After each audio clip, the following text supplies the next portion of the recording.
Tertulia de Mercados en Capital Intereconomía.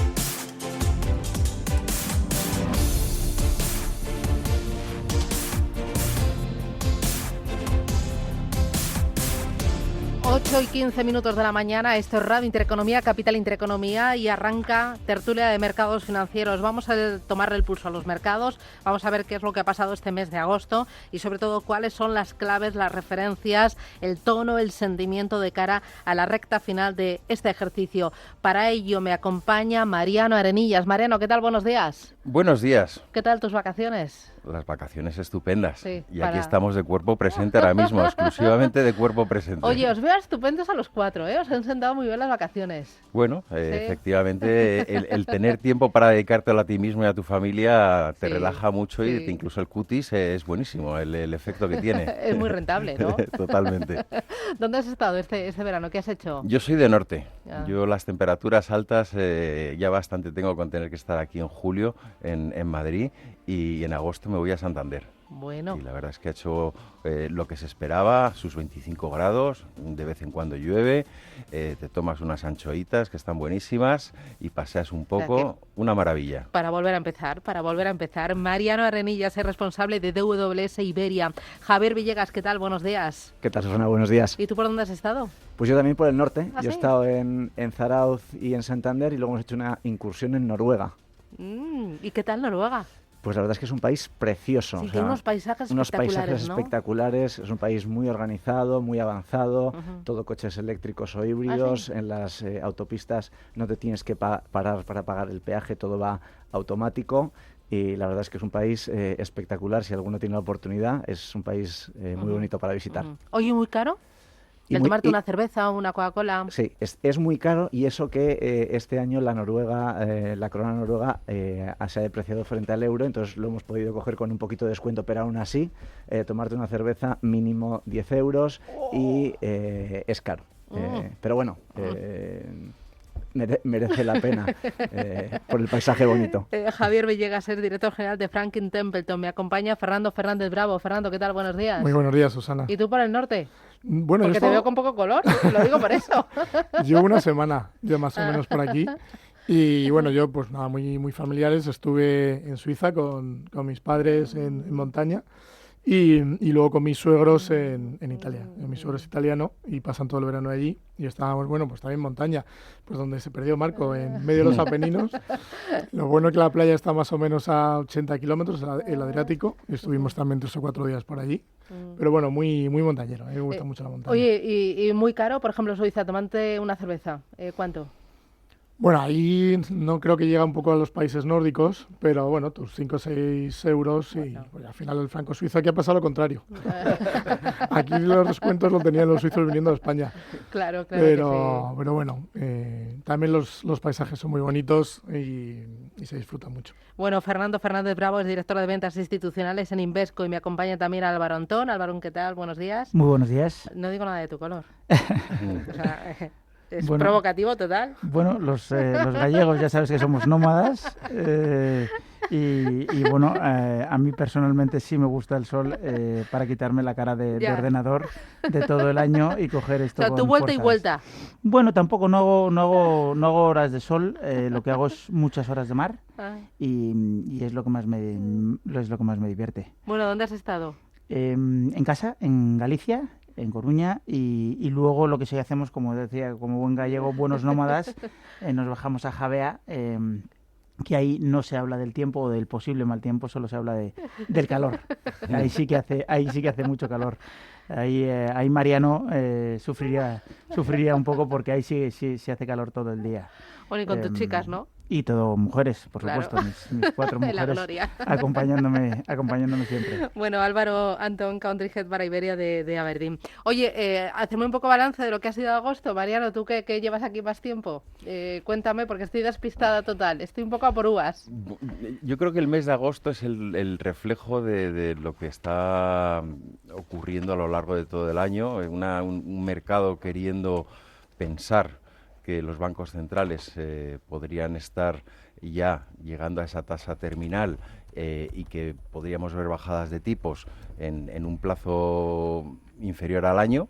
Eso es lo que desea el mercado y por otra parte, bueno, pues vas viendo cómo los datos macro, los bancos centrales te están arrojando una imagen algo diferente, siendo conscientes que la inflación ya hemos visto sus tasas más altas y no pensamos que vamos a estar allí. No obstante, sí que es cierto que sigue siendo unos niveles de inflación alto y por eso los mensajes repetitivos de que si bien los tipos podrían estar cercanos a esa tasa terminal, van a estar altos durante un tiempo o un plazo largo. Y eso es lo que ha hecho que con menor liquidez en agosto, que lo que suele ser habitual, pues los mercados hayan movido algo. Cierto tono algo más cauteloso, algo más bajista, pero yo creo que es un tema también de puro bajo volumen, ¿no? Bueno, hemos estado todo el mes de agosto pendientes de Jackson Hole, ¿no?, que van a decir los banqueros centrales. ¿Qué es Jackson Hole y por qué es tan importante? Bueno, pues Jackson Hole es una reunión que se hace todos los años, este es el año 46 que se hace, donde van los principales banqueros del mundo, el presidente de la Reserva Federal, del Banco Central Europeo, van otros gobernadores de otros bancos centrales como Japón, Inglaterra, y también van muchos profesores de universidades, es decir, las mentes más pensantes del mundo de la economía. Y ahí tratan un poco de hablar de bueno, pues los principales, además este año tenía un título que era muy sugerente, que era cambios estructurales en la economía mundial. Es decir, era un año donde están pasando cosas que van a ser estructuralmente o van a cambiar estructuralmente la economía, ¿no? Y que son fundamentalmente tres. La primera, el mercado laboral. El mercado laboral, estamos en máximos históricos de empleo en los países desarrollados. Desde la pandemia se han ofrecido más puestos de trabajo y menos gente ha querido ir a trabajar. Por tanto, va a haber una subida de salarios. También se habla de la transformación digital, que va a hacer que se pierdan el 25% de los empleos que hasta ahora conocemos, y más con el tema de la inteligencia artificial. El segundo tema importante es la transformación energética y el cambio climático, ¿no? Cómo los países se han dado cuenta de lo importante que es asegurarse los centros de energía y cómo estamos moviéndonos hacia energías más limpias. En el caso de la Unión Europea, 2030 es objetivo tener el 40% en energías renovables, o en el caso de Estados Unidos, 2050 más del 50% serán energía solar o energía eólica. Y el tercer tema importante es el cambio en el comercio. Es decir, como nos hemos dado cuenta que tener nuestra fábrica únicamente en China, tan lejos, una pandemia puede repercutir al mundo, bueno, pues se está diversificando esos centros de producción y se están llevando centros de producción a los países desarrollados. Todo esto va a generar más inflación, que es como estaba comentando antes Mariano, lo que va a hacer que los bancos centrales mantengan los tipos de interés a estos niveles, o incluso han abierto la puerta a que puedan ser más altos para los próximos años y hay un crecimiento más bajo, ¿no? Entonces, esto es muy importante para los inversores, para cuando vengan ahora y hablen con sus banqueros. Todos estos cambios de manera estructural pueden hacer cambiar un poco las carteras, que me imagino que luego hablaremos de qué activos o qué cosas pueden ser más interesantes. Entonces, vamos a tener crecimiento más bajo durante largo tiempo y tipos de interés altos durante más tiempo. Cuando yo me fui de vacaciones, muchos decían, bueno, quizás a finales de este ejercicio ya empiece a bajar tipos de interés la Reserva Federal de Estados Unidos. ¿Eso ya lo descartamos? Ni de locos. Bueno, descartarlo algún día llegará, pero nosotros Pero en 2023 no. No, 2023 no. Es decir, una de las cosas yo creo que muy importantes que ha comentado Javier es el tema del empleo. El empleo en Estados Unidos está muy fuerte. Estamos viendo cómo incluso en el mes de julio la hora de salario ha aumentado un 0,4, llevamos un 4% en lo que lleva de año, con lo cual eso está generando también más inflación, pero las buenas noticias es que tanto la inflación subyacente como las expectativas de inflación, que es lo que también un poco pues mira más la Reserva Federal, están disminuyendo. Lo que ocurre es que están altas, es decir, si vamos pues en Estados Unidos pues está por encima del 3%, del 3,5%. En Europa estamos más en el 5%, Alemania está en el 6%. Entonces, bueno, posiblemente en Europa podamos ver algo más de subidas. Y Estados Unidos lo que queremos es que puede ser un poco más beligerante a la hora de comunicarse. Es decir, posiblemente no suban más los tipos de interés, porque los datos de momento pues así lo avalan. Otra cosa es que, bueno, pues amenacen con que puedan subir, con dar un poco pues una dialéctica, un lenguaje pues de posibles subidas. Pero creemos que el bono americano pues tocó máximos en agosto, también por un tema que, bueno, pues que nos sorprendió a todos, es decir, como Fitch pues bajó de AAA pues a AA más a Estados Unidos, cosa que Standard & Poor's lo hizo, pero en el año 2011, y no hubo tampoco mucho ruido, y ahora, sin embargo, pues no sé si es un poco por la sorpresa, pues nos sorprendió a todos y también hizo un poquito pues esos movimientos que vimos en la parte de renta fija. Pero creemos que en el lado americano el bono ha podido ya tocar pues máximos, con lo cual creemos que va a haber crecimiento, pero un crecimiento posiblemente algo mayor de lo esperado al principio de año, porque pensábamos que íbamos a entrar en una recesión, pero para este segundo trimestre parece ser que se va a revisar al alza y puede ser que haya crecido a tasas del 2,3, 2,4, y se piensa que en el tercer trimestre podemos tener en Estados Unidos un crecimiento pues algo mayor, ¿no? ¿Descartáis vosotros la recesión en Estados Unidos, Ana Berdín? Nosotros no, nosotros tenemos recesión en Estados Unidos. Nosotros a ver, sí me que encanta. sí voy a ser un poco el disruptivo. La verdad es que nuestro escenario es recesivo en el mundo en general. Evidentemente en mercados emergentes menos, pero por darte datos, en Estados Unidos la economía este año cerraría en crecimientos de un 1,5% y en 2024 decrecería un 0,9%. En Europa, eurozona, ex-UK, crecería un 0,6 en 2023, un menos 0,2 en 2024, y por darte un dato de mercados emergentes, en China crecería un 5,6% con un 3,2% en el 2024. A nivel global, el mundo crecería un 3% este año, a nivel agregado 3% este año, y crecería solo un 1,6% en el año 2024. Nosotros sí vemos un escenario más recesivo, queremos, o Aberdeen quiere lo que quiere el mercado, un poco utilizando la frase que ha dicho Mariano al principio de la charla. Respecto, la verdad es que hemos tocado muchos temas. En Jackson Hole lo que sí creemos es que la conclusión es que vamos a ir viendo los datos. O sea, ahora pensamos que tenemos unos bancos centrales mucho más dinámicos, mucho más flexibles de los bancos centrales que hemos tenido en los últimos años. Están respondiendo casi como los jóvenes al WhatsApp, y van a estar muy pendientes de los datos. Los datos son más o menos recesivos, es decir, los PMIs han sido muy flojos en Europa y en Reino Unido, especialmente en Europa. Han bajado los 50 puntos, que es un dato bastante indicativo de recesión, y han pasado del 48,6 al 47. En Reino Unido del 50,8 al 47, y en Estados Unidos se mantienen por encima de esos 50, pero ha bajado 4 puntos en el último dato que tenemos. Nos faltan bastantes datos en septiembre y por eso no se han decantado los bancos centrales, como decía Javier, en subidas o bajadas de tipos de interés, pero desde luego desde Aberdeen sí pensamos que hemos podido tocar techo en tipos de interés. Podría quedar una, ahí tenemos un poco de duda, pero pensamos que sí hemos tocado techos de tipos de interés. 8:28, publicidad. Seguimos con esto de tipos de interés, recesión, no recesión, y también la inflación. La estamos doblegando, la subyacente se va a lograr controlar en la recta final de este año y la vamos a combatir con esa política dura de bancos centrales. Y luego, en este escenario, ¿en qué activos, en qué regiones, en qué estilos de inversión, en qué tipo de compañías veis realmente valor, oportunidad de cara a la recta final de 2023 y a 2024? Publicidad y volvemos.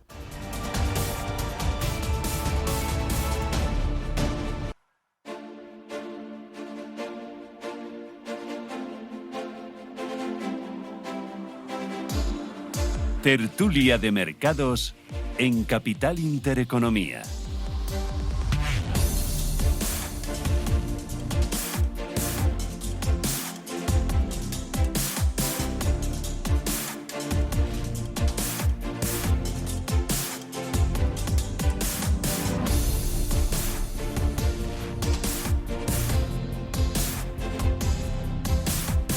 Tertulia de mercados hoy con DWS Iberia, con Invesco, con Franklin Templeton y con Aberdeen. Oye, ¿recesión? ¿Tuve recesión en Franklin Templeton? No, nosotros no somos tan pesimistas como Aberdeen. Aberdeen sí, Franklin no. DWS... Se puede poner el nombre de recesión, pero entre un menos 0,5 y un más 0,5 hay muy poca diferencia, y en un caso es recesión y en el otro caso es crecimiento. ¿Invesco? En 2023 no, y 2024 podemos tener crecimientos bajos, que pueden ser a un crecimiento, como bien dice Mariano, negativo, pero no un periodo de depresión. ¿Y la inflación cómo la veis? Pues que se está empezando a controlar. Se está empezando a controlar. Lo que pasa que está elevada, y como está elevada y el empleo y la economía no está sufriendo tanto, pues vamos a tener los tipos de interés más altos durante más tiempo. Con lo cual hay que ajustar, yo creo, un poco las carteras pues al periodo que nos vienen con tipos de interés alto. Con lo cual, tanto en renta fija habrá que aprovechar estas oportunidades, y en renta variable, bueno, pues ver los tipos de interés alto cómo pueden afectar, lógicamente, a las valoraciones. La parte de inflación.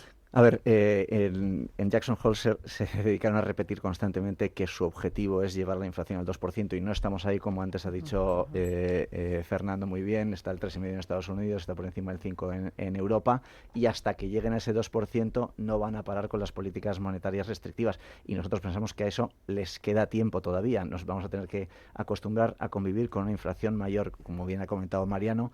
Está doblegada, la estamos doblegando, pero no hemos llegado al objetivo que buscan los bancos centrales. Pero yo creo que también Álvaro ha dicho un tema muy importante, que es el tema de la flexibilidad, que es otra cosa que repiten ellos constantemente.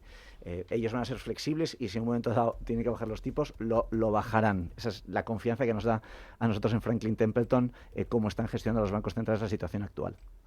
¿Y la inflación por qué está costando tanto doblegarla? Bueno, porque tienes una crisis política en Europa, tienes una demanda de viajes que antes no tenías, fundamentalmente asiáticos, tienes una demanda de energía muy potente, tienes unos efectos climáticos que comentaba Javier anteriormente, extremos, que los han denominado, que tienen un denominador que se le llaman el Niño, y que eso está afectando muchísimo a los alimentos. Es decir, está siendo más difícil de doblegar por todos esos efectos agregados, pero la realidad es que no solo la quieren bajar, sino que ha habido una realidad que es la mejora de las cadenas de suministros. La inflación, hay que recordar, que surge porque se paran las cadenas de suministros. Se para la fábrica del mundo en el COVID, que es toda la parte asiática y China, y tienes una demanda de producto muy fuerte a la salida del COVID, que son todos los países desarrollados con muchísimo estímulo, con muchísimo dinero y ahorro, y que están demandando un producto, y es, oye, yo puedo más que tú, ¿no? Y eso es lo que hace inicialmente que suba muchísimo la inflación, pero esas cadenas de suministro se están eficientando, que no sé si existe esa palabra, pero se están haciendo muchísimo más eficientes desde la oferta y desde la demanda, porque ya la fábrica del mundo funciona y la demanda se está haciendo mucho más igual. Adicionalmente, si reduces la capacidad de crédito, que los bancos están reduciendo la capacidad de crédito que tienen, si además los bancos centrales reducen los estímulos, como ya ha dicho la Reserva Federal que va a reducir, lo que hace es que todo el mundo se ponga a iguales, y que ya no haya alguien que pueda más que otros, y esas cadenas de suministro se eficienten y ya no haya tanta demanda de producto y la inflación se reduzca. Sí, por añadir un poco a lo que dice Álvaro, al final venimos de muchos años de una gran cantidad de dinero en el mercado, una financiación muy barata, y por distintos motivos, el último fue el tema del COVID, lógicamente, que necesitaba un soporte y unas ayudas, que generó la bajada de tipos más agresiva también que habíamos visto, y ahora levantar el pie del acelerador y frenar está costando sobre todo por ese pleno empleo que estamos viendo, que todavía existe una gran fortaleza en lo que es la demanda de mano de obra, y estamos viendo un consumo y un patrón de consumo tras COVID que no es el mismo que teníamos antes. Junto con esa desglobalización, esos ejes que se están creando a nivel global, pues todo eso hace que los precios estén subiendo y permanezcan altos durante más tiempo. Y además, las subidas de los tipos de interés sobre estos factores que están influyendo en que la inflación persista no tienen tanto efecto. No tienen tanto efecto. O sea, sí que pensamos que ahora en finales de año vamos a ver cierta desaceleración, menor consumo, porque tanto en Estados Unidos como en Europa los ahorros post-COVID ya se estarían acabando, pero va a ser complicado llegar a esas tasas del 2% que se estima o 2,5%. Bueno, por explicar también la inflación, lo que vemos es que Estados Unidos ha sido más una inflación de demanda y que creemos que va a ser mucho más fácil de poder combatirla. Es decir, ya estamos viendo ciertas restricciones del crédito por esas subidas de tipos. Aquí en Europa puede ser más complicado. Es decir, vemos, por ejemplo, Reino Unido como pues también ha subido tipos. Vemos pues que una inflación del 5% en Europa, principalmente también afectado por un tema de alimentos, por un tema de energía y principalmente por el tema de la guerra. Por mucho que subamos tipos de interés, no vamos a conseguir bajar la inflación, ¿no? Con lo cual, en Estados Unidos sí podemos ver que se controle más en el corto plazo y en Europa pues vamos a depender de otros factores pues exógenos que habrá que ver un poco cómo funcionan. Última parada publicitaria, la vuelta. ¿Dónde veis oportunidad? ¿En qué tipo de estrategias? ¿En qué tipo de activos? ¿En qué regiones veis más valor de cara a la recta final de este ejercicio? Publicidad y me lo contáis.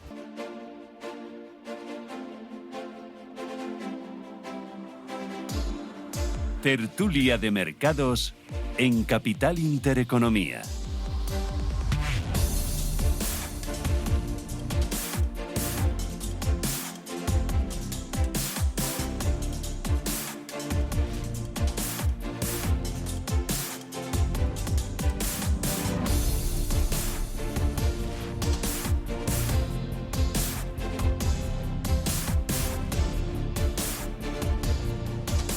Vamos a ver oportunidades de inversión en este escenario que hemos dibujado con Mariano Arenillas de DWS Iberia, con Fernando Fernández Bravo de Invesco, con Javier Villegas de Franklin Templeton y con Álvaro Antón de Aberdeen. ¿Dónde veis oportunidad en Aberdeen? Bueno, en nuestro escenario principal, nuestro overweight más claro es crédito investment grade corporativo, crédito de alta calidad. Estamos hablando de duraciones de aproximadamente 4.5 años con 4.7 de yield, de rentabilidad, y eso sería nuestra máxima oportunidad. Pero como hemos comentado todos, nuestro foco está en renta fija fundamentalmente. Sería, como decíamos, investment grade, por más overweight a menos, investment grade corporativo, bonos de gobierno, bonos ligados a la inflación y deuda de mercados emergentes. Dentro de la parte de renta variable, tocaríamos fundamentalmente renta variable de pequeñas y medianas compañías que han sufrido muchísimo y, como decíamos anteriormente, ahora lo que necesitamos es flexibilidad y sufrieron muchísimo por este escenario más recesivo, y renta variable de mercados emergentes que está a valoraciones muy interesantes, y REITs. Pero fundamentalmente lo que pensamos es que ahora mismo es un momento de diversificación y de calidad de las emisiones, calidad de las compañías, pero poca deuda y pocos sustos. En Invesco. Pues renta fija, y aquí al final también tiene que ser un poco a los seguros, es decir, en un entorno pues de tipos altos que se van a mantener altos y pensando que no pueden ir mucho más de donde están, con lo cual pues pensamos que ya puedes tener algo más de duración, pues eso, 4, 5 años, porque esa sensibilidad que puedes tener a futuros movimientos pues es muy pequeñita y ya tienes una TIR bastante elevada. Entonces hay que pensar un poco, pues hoy en la renta fija, ¿qué puedo ganar más o menos seguro? Un 4,5 con un investment grade o incluso pues con bonos gubernamentales.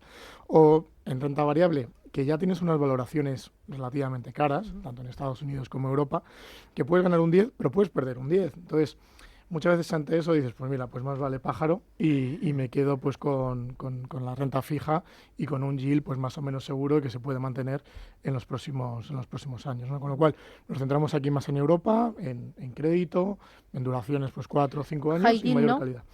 ¿No Pues compensa el binomio riesgo-rentabilidad? High yield al final tiene una mayor correlación con la renta variable y preferimos, a ver, es cierto que High Yield ahora mismo estamos con unas rentabilidades muy elevadas, es decir, en algunos casos nos vamos a 2 dígitos.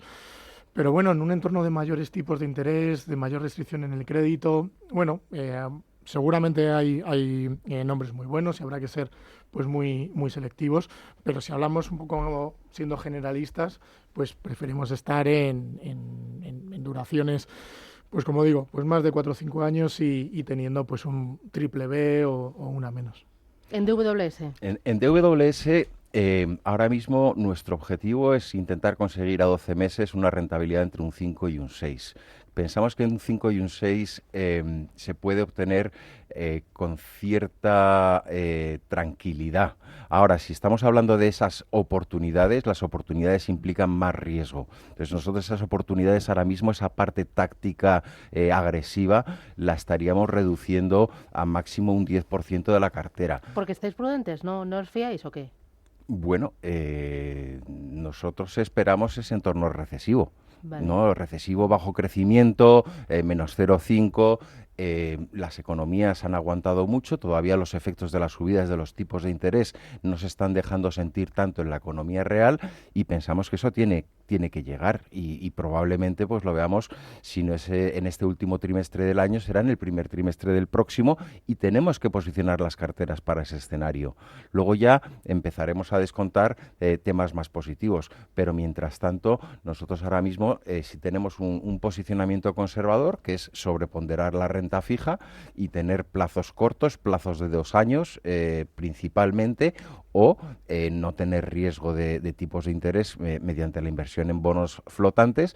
Y por la parte de renta variable, la pregunta con la que me he quedado yo que has hecho, Susana, es ¿dónde hay valor?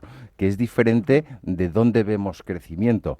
Nosotros vemos claramente valor más en la bolsa europea, por múltiplos, por descuentos. Ahora, la realidad se muestra tozuda y te dice que las acciones de crecimiento americanas van a seguir haciéndolo bien y que la inteligencia artificial generativa tenemos que considerarla. Bueno, pues en Franklin Templeton, como base de las carteras, las oportunidades de renta fija que han comentado tanto Fernando como Mariano, en Europa, corto plazo nos parece interesante, que está pagando en torno a un 4%, incluso en algunas carteras ya estamos empezando a subir duración. Entonces, en renta fija europea hay muy buenas rentabilidades, un binomio de rentabilidad-riesgo muy atractivo. En cuanto a renta variable, oportunidades en el largo plazo, pues un poco lo que se ha hablado en el Jackson's Hole. Por un lado, la transformación digital, es decir, todo lo que tiene que ver con tecnología. Por otro lado, la transformación energética que tiene que ver con inversión en infraestructuras. Y por otro lado, el cambio climático. Todo eso va a estar beneficiado por los gobiernos, por regulaciones. Son sectores que en principio en los próximos años deberían de tener un mejor comportamiento. Cuando hablas de tecnología, ¿los grandes, los sitios magníficos o empezamos a pescar en medianas y pequeñas? Ahí coincido con Álvaro. Nosotros estamos encontrando muy buenas oportunidades en medianas y pequeñas compañías. Las grandes, pues hay que tenerlas en carteras, pero nosotros estamos infraponderados con respecto al índice en esas compañías. Y luego, en este escenario de mercado, con esta dispersión, siendo algo más prudentes en el corto plazo en renta variable por ese entorno de recesión, viendo oportunidad y cierta tranquilidad, el investment grade europeo sobre todo, y en duraciones cortas, mediana, un poquito más. ¿Gestión activa o gestión indexada? Porque los flujos de dinero siguen entrando sobre todo a gestión indexada, pero entiendo que en un mercado muy disperso, con muchas incertidumbres, al final un gestor aporta valor y puede batir a los índices. ¿Qué? Bueno, nosotros lo que vemos es, efectivamente, está yendo más dinero a esa gestión indexada. ¿Por qué, ¿por qué entra? Bueno, pues porque si el año anterior, 2022, los fondos de gestión activa lo han hecho peor que los fondos de gestión pasiva, incluso lo han hecho mal en general, dices, oye, pues yo lo que quiero es pagar menos. Para que me lo hagan mal, pues prefiero pagar menos que pagar más. Pero yo estoy totalmente de acuerdo contigo. En el largo plazo, esto puede generar oportunidades y ahora hay muchos gestores de gestión activa en el año 2023 que están batiendo a la gestión pasiva. Nosotros creemos que en general, si quieres invertir antes nos has preguntado, en las tecnológicas, si tú te compras el índice, te estás comprando las grandes compañías. Nosotros ahora por valoración, como decía antes Mariano, encontramos más oportunidades en medianas y pequeñas. Eso te lo da un gestor de gestión activa más que un gestor de gestión pasiva. Nosotros somos casa también pues con ETFs, es decir, somos el cuarto proveedor a nivel mundial. Lo que muchas veces decimos es que los gestores activos compran también ETFs para su propia gestión. Es decir, mucho de nuestro negocio también es los planes de pensiones, los fondos de fondos, que también compran pues ETFs para hacer su propia gestión. En gran medida, pues yo creo que lo ha explicado Javier, es decir, es un tema de precio y que ha habido años pues de beta, con lo cual, bueno, pues los índices lo han hecho bien. Ahora, como también yo creo que han comentado, vamos a vivir unos cambios estructurales y un cambio de paradigma para los próximos años. Es decir, lo que ha funcionado en el pasado posiblemente no vaya a funcionar en un entorno para los próximos años. Yo, Susana, te diría una regla que yo creo que puede ser válida, que es cuanto más líquido es el activo subyacente, más gestión indexada o pasiva. Y cuanto menos líquido es el activo subyacente, utiliza gestión activa. Small caps, high yield, mercados emergentes, gestión activa. Standard & Poor's, Europa 600, Japón, utiliza ETFs por un tema de que las oportunidades en la gestión más mediana y pequeña necesita de más análisis. Bueno, yo creo que también, y Fernando aquí me corregirá de los datos, o sea, la gestión pasiva todavía tiene datos muy inferiores a nivel global, a nivel absoluto, que la gestión activa, con lo cual tiene que subir. Hay más fondos que ETFs en el mundo. Sí. Mucho más. Entonces, ese es el primer dato, con lo cual lo que es pequeño tiene que crecer y es normal que crezca. Pero en segundo lugar, y lo más importante, es que estamos hablando de un escenario en general recesivo, un escenario de sustos, un escenario de subida de tipos de interés, de gente que puede impagar deuda. No me quiero ir muy lejos, pero hay que irse a SVB, First Republic, Credit Suisse. O sea que es un momento, desde nuestro punto de vista de gestión activa, de mucha calidad y de evitar sustos. Chicos, que me voy. Os veo totalmente en formas, con las pilas cargadas. Os han sentado fenomenal las vacaciones. Habéis hecho los deberes. Os veo on fire a tope. No sé si deciros que os quedéis aquí hasta el viernes. Nos quedamos. Y nada, me cojo yo una semanita de vacaciones. No me provoquéis. Mariano Arenillas desde DWS Iberia, Fernando Fernández Bravo desde Invesco, Javier Villegas desde Franklin Templeton, Álvaro Antón desde Aberdeen. Un placer. Gracias y nada, feliz arranque de curso. Un abrazo. Gracias. Por el lunes. Días. Adiós. Hasta luego.